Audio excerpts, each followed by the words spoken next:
Welcome to this short video which takes a look at how to install LANGuardian on a laptop using VMware Player. Now what we're trying to do in this video is show you how you can get LANGuardian installed as a local virtual machine using either VMware Player or Workstation, and you can monitor local traffic going in and out your laptop. That's really useful if you just want to see what's happening on your network, just get an idea what LANGuardian can do, or you could plug it into a spam port if you need to do some on-the-spot troubleshooting somewhere. So let's get LANGuardian installed as a virtual machine running on my laptop. And this is ideal if you want to see local traffic going in and out your laptop. You could even plug it to a spam port, but typically people use it to see what's happening on their network cards locally on their laptops. On the network.com site, be sure you download the ISO image. So I have already done that. And then we can fire up either VMware Player or VMware Workstation, whatever your preference is. Select the option to create a new virtual machine. Where we have the installer disk here, we browse for where we downloaded the image to. I've got it here. Click on Next. From the operating systems, choose Linux and CentOS 64-bit. We give it a name.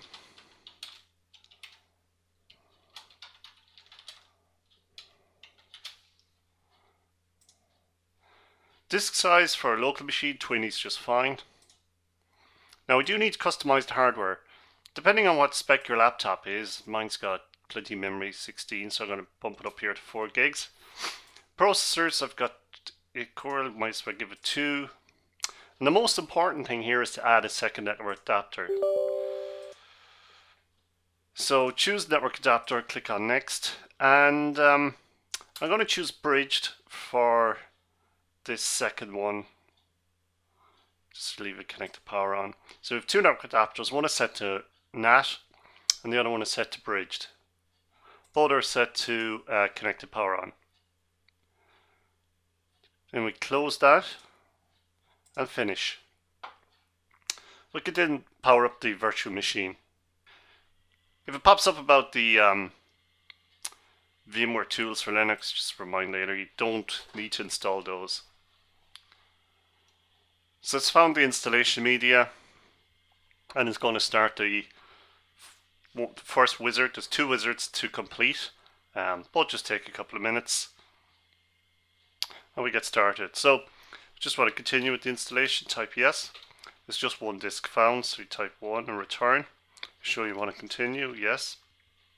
I've got our 2 NICs, so we're going to choose number 1 for the management interface. So now we need an IP address. Now if you use VMware Player, what you need to do is run ipconfig, have a look at the interfaces, look for VM8. So here it is here, so VM8, and it's using the 32 subnet. So I want to give it an IP address in this range. Let's get back to the wizard. So 192.168.32. I'm going to give it 11. Don't choose 1 or 2. 11's fine. Subnet mask is okay. And for the gateway, 192.168.32.2. DNS server, we'll leave it as the Google one, is fine. Be sure you wish to install, type yes. And now it goes ahead and installs it as onto the virtual disk.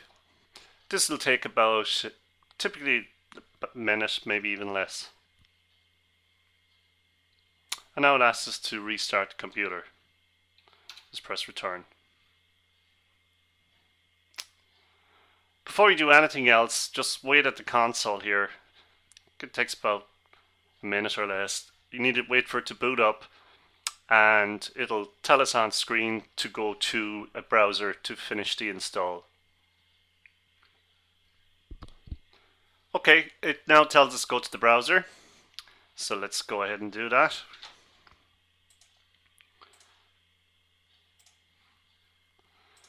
So pop in the IP address 192.168.32.11. And this is the last part of the install, so agree with the licensing terms, click next. It's just verifying network settings. Found it's got to the internet connection. You can change things here if you want, tweak things, but I just got to leave it as is. So now it's setting up what we call a sensor. So this is the network interface, the virtual network interface that it uses to monitor what's happening. So graph here shows that we are getting some data in on Ethernet 1, which is that second interface we added earlier. So that looks good to me. And we can now log on. So password set to administrator. You can change that yourself later on. We dismiss this message. So I don't see any results in the reports just yet. So you need to leave it. If you want to see meaningful data, leave it about 5 minutes and then come back and take a look at what's happening. And remember, this is only monitoring local traffic going in and out your laptop, but it's a perfect way to see what LANGuardian can do. It's also a great way to troubleshoot any issues on a laptop. And it says you could go off and plug it into a SPAN port, but typically people just monitor local traffic. Jumping ahead a little bit, I've left this LANGuardian running for about 2 minutes. And while I don't see any graphs here yet, that take some time, I do see some information in the reports. So for example, on internet activity here, I can see what websites have been accessed. If I want to run the whole report, just click the arrow there. So it's capturing data. And if I drill down on any of this, I can see further information, like you can even see here the link that somebody's clicked on. So I ran a few tests, so that's something I clicked on myself.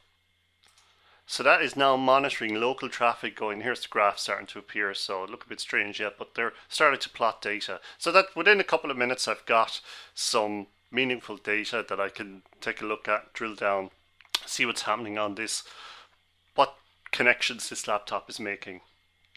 So if you want to try this out yourselves, go to network.com, be sure to download the ISO, and then use VMware Player, VMware Workstation, whatever your favorite local VMware tool is, and get it up and running in a couple of minutes.